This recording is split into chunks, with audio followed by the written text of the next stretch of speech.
Hello guys, आज हम बात करने वाले हैं इंसानी इतिहास की सबसे खतरनाक खोज के बारे में। एक ऐसी शक्ति जिसने दुनिया की राजनीति, युद्ध, विज्ञान और इंसानों का फ्यूचर हमेशा के लिए बदल दिया। आज हम जानेंगे एटम बॉम्ब किसने बनाया, क्यों बनाया, क्या जरूरत थी और आज इसका यूज कैसे होता है। कहानी शुरू होती है 1939 से, जब दुनिया धीरे धीरे बड़े युद्ध की तरफ बढ़ रही थी। इसी दौरान जर्मनी के साइंटिस्ट ऑटो हान ने एक ऐसा एक्सपेरिमेंट किया जिसने पूरी दुनिया को हिला दिया। उन्होंने यूरेनियम के एटम को तोड़ने का तरीका ढूंढ लिया और इस प्रोसेस को कहा गया न्यूक्लियर फिजन। इस प्रक्रिया से इतनी बड़ी मात्रा में एनर्जी निकलती थी कि अगर इसे हथियार बनाया जाता तो पूरा शहर खत्म किया जा सकता था। यह बात अमेरिका को सबसे पहले डरा गई। उन्हें लगा कि अगर हिटलर पहले एटम बॉम्ब बना लेता है तो पूरी दुनिया उसकी गुलाम बन जाएगी। इसी डर के कारण दो बड़े साइंटिस्ट्स एल्बर्ट आइंस्टाइन और लियो जिलार्ड ने अमेरिकन प्रेसिडेंट रूजवेल्ट को एक चिट्ठी लिखी और चेतावनी दी कि जर्मनी बहुत खतरनाक हथियार बना रही है।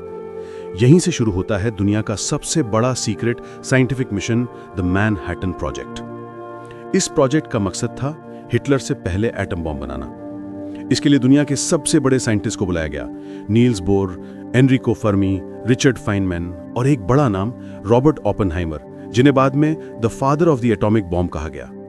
न्यू मैक्सिको के डेजर्ट में एक पूरा गुप्त शहर बनाया गया, लॉस एलमोस। मैप्स में भी उसका नाम नहीं था। हजारों साइंटिस्ट, इंजीनियर्स और मिलिट्री लोग रात दिन काम कर रहे थे। कोई वीकेंड नहीं, कोई छुट्टी नहीं, सिर्फ एक डर कि अगर हिटलर पहले पहुंच गया तो दुनिया खत्म। एटम बॉम्ब बनाने की प्रक्रिया आसान नहीं थी। साइंटिस्ट को दो तरीकों पर काम करना पड़ा था। एक था यूरेनियम 235 वाला gun type bomb, little boy, और दूसरा था प्लूटोनियम 239 वाला इम्प्लोजन टाइप बॉम्ब। सबसे मुश्किल काम था एटम को इस तरह तोड़ना कि चेन रिएक्शन कुछ सेकंड्स में शहर को मिटा दे। साल 1945 तक बॉम्ब तैयार हो चुका था। इसे टेस्ट करने का मोमेंट आ गया। 16 जुलाई 1945 की सुबह न्यू मैक्सिको के डेजर्ट में पहला परमाणु विस्फोट हुआ, जिसे ट्रिनिटी टेस्ट कहा गया। एक्सप्लोजन इतना ब्राइट था कि साइंटिस्ट आंखें बंद करके भी लाइट देख पा रहे थे। मशरूम क्लाउड 40,000 फीट तक उड़ गया। इसी मोमेंट पर ओपेनहाइमर को भगवद गीता की लाइन याद आई, अब मैं मृत्यु बन गया हूं, दुनिया का विनाशक। अब सवाल था इसका इस्तेमाल किया जाए या नहीं। जर्मनी पहले ही सरेंडर कर चुका था, पर जापान अभी भी लड़ रहा था और अमेरिकन लीडर्स का मानना था कि जापान सरेंडर नहीं करेगा और लाखों सोल्जर्स की जान जाएगी। कई साइंटिस्ट ने प्रोटेस्ट किया कि बॉम्ब मत गिराओ, लेकिन पॉलिटिकल प्रेशर जीत गया। 6 अगस्त 1945 हिरोशिमा पर पहला एटम बॉम्ब गिराया गया, लिटिल बॉय। 8:15 पर पूरा शहर आग के गोले में बदल गया। टेम्परेचर 5000 डिग्री सेल्सियस तक पहुंच चुका था।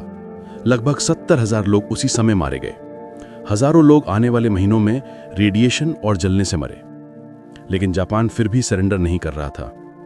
9 अगस्त 1945 को नागासाकी पर दूसरा बॉम्ब, फैट मैन, गिराया गया। 40,000 लोग इंस्टेंटली खत्म। रेडिएशन ने आने वाली जनरेशंस तक असर छोड़ा। इन दो ब्लास्ट के बाद जापान ने सरेंडर कर दिया और वर्ल्ड वॉर 2 खत्म हो गया। लेकिन इसके साथ पूरी दुनिया में एक नया डर पैदा हुआ, न्यूक्लियर फियर। अब बड़ा सवाल यह है कि एटम बॉम्ब क्यों बनाया गया। सबसे पहले डर था कि हिटलर पहले बना लेगा। दूसरा, युद्ध को जल्दी खत्म करना था।